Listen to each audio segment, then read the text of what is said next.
And I mean, just like if you have symptoms and you Google them and then all of a sudden you have some terminal illness that you're going to die in 3 days. It's always But cancer. right. But then you go to the doctor and they give you some antibiotics and you basically have a cold, you know? So it's just like nutrition where you can Google your things and then you find recipes that say, don't eat dairy, don't eat gluten, don't eat this. When really you could go to a dietitian and I could say, hey, here are your goals. Here's your own situation. Let's incorporate foods you like. Let's help you reach what you want to accomplish. And it can be a lot simpler, a lot easier, and definitely a lot more effective.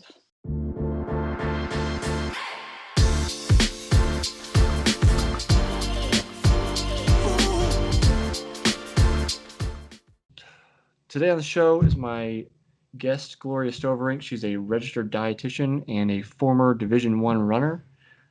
So she has a lot of experience being both an athlete and eating well. Welcome to the show today, Gloria. Thanks for having me. How have you been? Pretty good. Any tough runs out in the middle of January? All of them. It's just hard getting out the door at this point. So are you still on marathon season right now, or are you transitioning? I'm kind of into triathlons right now. So I don't have a marathon till the fall. So I'm spending a lot of time on the trainer, actually. That's what I'm focusing on. Okay, I was gonna say the big question is, do you go outside on the bike when it's this cold? Not a chance. You should try it. It's good for you sometime. Yeah. Ugh. Okay, so clearly we know, you're into food, but I want to talk a little bit about running first. Everybody kind of comes to running from different backgrounds and for different reasons. So I was kind of curious, like, do you remember when you started running or maybe why you started running? Yeah, I grew up a swimmer, so I started swimming competitively probably about 7 or 8.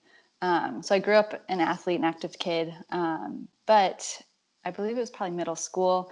They did all those like physical fitness tests in Mm-hmm. PE class. The presidential test and Yeah. And I remember everybody dreaded running the mile, and mm-hmm. I loved it. That was like my favorite day of the year. And so I ended up breaking a couple records at my middle school for the mile. And my 8th grade year before high school, the cross country coach sent me a letter and said, hey, you should come out for cross country. Mm-hmm. Up until that point, I never even considered running, never thought about it. I was a swimmer. I was only going to be a swimmer. I was swimming in college. But I kind of took that and was like, well, I'll try it out. I kind of thought, maybe I'll just try out for the team, see how it goes. Mm-hmm. And then I was hooked from there. So I didn't start until freshman year of high school. Okay, so your swimming club as a kid, Yeah. did you continue that through high school or? Yes. Yep. Up until senior year. And then I ultimately decided to run in college, obviously. But So you didn't want to like do the Gwen thing and get offers from schools for both running and swimming? no. You know what I'm talking about, Gwen Jorgensen? Yeah. Jorgensen, I guess. I always would say Jorgensen. Yeah, I was pretty burnt out of swimming at that point. And Okay. so, yeah, running was still fresh and new and fun. So And you're, I know you've told me, where did you go to school? Southeast Missouri State. Okay. So we're in Cape Girardeau, Missouri. Okay. Yep. I'm with you now. Yep. Um, I mean, I ran for a college, but not a Division I program. So I'm kind of curious about like, how is it in Division I? Do you think is there a lot of pressure for, the program and to perform? Were you given kind of free reign um, to kind of meet your own performance goals? Like, how's the kind of culture for you in like that running program? Um, I was thankfully very lucky, and my coach was probably very different than most Division I coaches. He definitely put the emphasis on the individual over the program. Mm-hmm. So I know a lot of division programs are pretty cutthroat, and it's kind of full throttle, and if you survive, you survive. If not, Mm-hmm. no problem. And he's definitely not like that. So ours was very individualized. We sat down and talked about goals together. The more pressure just because we're performing on bigger stages, but never really just from stemming from that Division I program. I think my coach was definitely really gentle with us compared to a lot of different programs, So thankfully. it's not like there's a coach I remember who I think it's Southwest Baptist. It was the coach there who would basically make or break runners, and he would bring them Yeah. in and say, "We're doing 100-mile weeks, and Yep. if you make it, good. If not, you know, Find too another one. yeah, too bad. Right, Yeah. find somebody else." Yeah. That's No, good to definitely hear. not. You know, Mm-hmm. I hate to hear about that kind of situation where you're basically throwing kids in and just saying, "Well, we're going to break you, or you'll make something yourself." So, Yeah. um, just lost my train of thought. That's okay. Um, so clearly, food is big for you.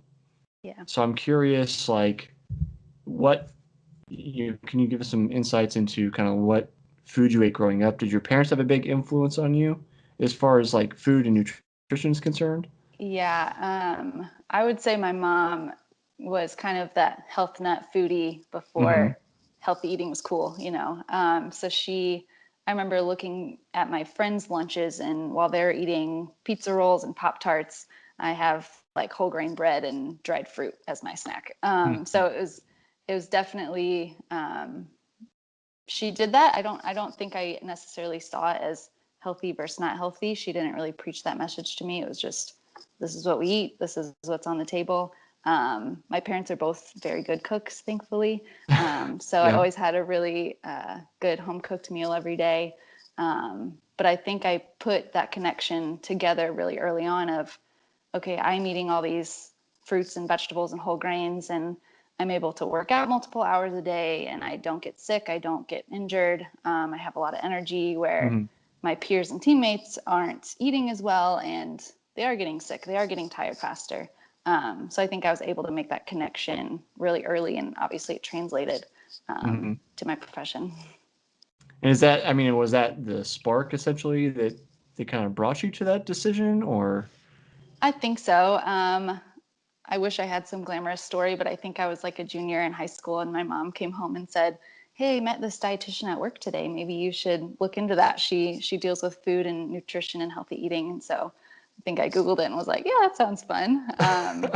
But I think it came from my background of, we did always eat healthy. We did always experiment with food and cook, and so I was just interested in that really early on.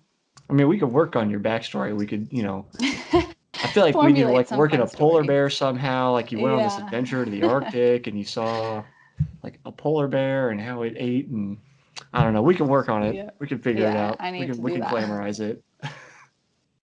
Perfect. So for anybody that doesn't know, Gloria actually writes a weekly kind of, I'll say, blog and recipe for us.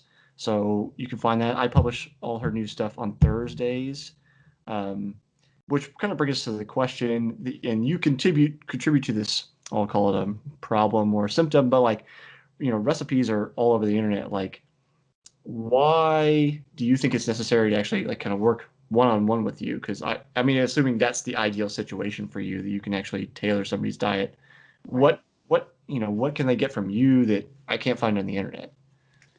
I think the reason to work with a dietitian is exactly because it's all over the internet. There's so much information out there, and I would generalize probably 90% of it isn't from an RD or a nutrition professional. Hmm. And I mean, just like if you have symptoms and you Google them, and then all of a sudden you have some terminal illness that you're gonna die in 3 days. It's always But cancer. Right, but then you go to the doctor and they give you some antibiotics and you basically have a cold, you know? Hmm. So it's just like nutrition where you can Google your things and then you find recipes that say, don't eat dairy, don't eat gluten, don't eat this. When really you could go to a dietitian and I could say, hey, here are your goals, here's your own situation. Let's incorporate foods you like. Let's help you reach what you want to accomplish. And it can be a lot simpler, a lot easier, and definitely a lot more effective. Speaking of the big G word, which you brought up, gluten, I'm kind of curious what your take is on, I mean, food fads. So it's like, it feels like, a couple of years ago, it was everybody needs to have acai in absolutely everything. And then Yeah. a couple of years after that, it was, okay, kale needs to be in absolutely everything. And then everybody has a gluten allergy, and I have a friend who actually does have celiac. So Right. it's not that it's not a real thing, but I Hmm. mean, how do you like what's your take on that? How do you navigate kind of the world of food fads? It's interesting. I'm writing a recipe right now about the food trends. Yeah. But they honestly they drive me crazy, and it definitely makes being a dietitian harder than it should Hmm. be. Just because, like you said, we just glorify a certain food or demonize a certain individual food. That's really not necessary. I think my very first week of college, my professor said, "We don't label foods as good and bad," and I think that's really stuck with me through my journey of just, there's a place for all foods and we can definitely incorporate them into anyone's diet. And so all these food fads are just, it just overcomplicates it. And nutrition and food really doesn't need to be super complicated. It should be fun. And so, yeah, the food fads just drive me nuts. So I mean, so how do you make food fun? Because I mean, I know for us, um, and we eat fairly well. It is often a frustration trying to figure out, what Right. do I need to eat this week, and how do I take out that frustration, like, and get to that point where food is fun? I think that's where dietitians come into play a lot, is just kind of giving you that food freedom of what foods are going to nourish me the best, what do I like to cook, what is accessible for me to cook, and working with you to decide on all of those points, and then kind of work out a general plan. I think a lot of times once people have kind of a game plan, then it makes the stress go down a little bit, and then you can Hmm. kind of experiment with what you like, and know what's going to be the best to fuel you. So that kind of makes me think about like you said having a game plan, and I feel like often because of the kind of frenetic pace that most people work at, you Mm-hmm. know, so it's supposed to be 9 to 5, but that's often not the case for people. It's Right. 8 to 6, it's 7 to 7. Right. I feel like the frenetic pace, makes it easier to say, oh, I'm just gonna grab fast food or whatever. Um, in your opinion, is there a difference between, say, like meal prep, like on Sunday, I'm going to make meals for the whole week versus absolutely fresh? I went to the store today, bought, fresh produce and making something absolutely fresh today. Is there a Right. significant difference there, or is it just, I think anything to avoid that drive-through, whatever works for you. Me personally, there are weeks where I will have the whole week planned out and cooked and in the fridge. And mm, then there's weeks where I barely have any groceries, so I'm kind of pulling things out of my freezer. I think again, it's what works for you. It's so individualized.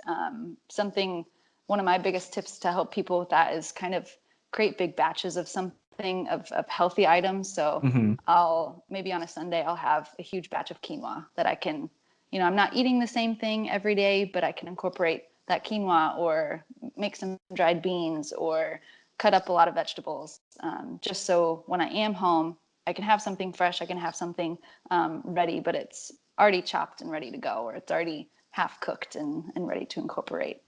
So you still get kind of the meal prep, kind of the still fresh food, and eating something different. I don't like to eat the same thing every night. And so that can kind of be a hiccup for a lot of people too.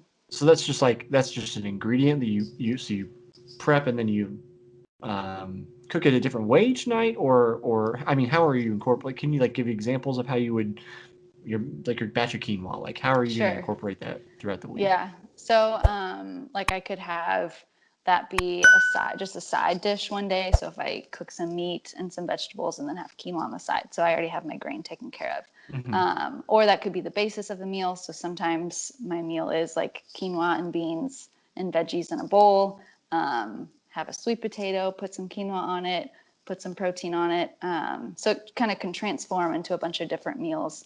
And then I'm not just eating like chicken and quinoa all week.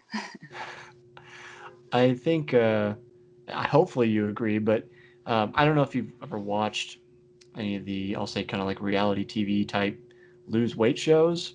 Mm-hmm.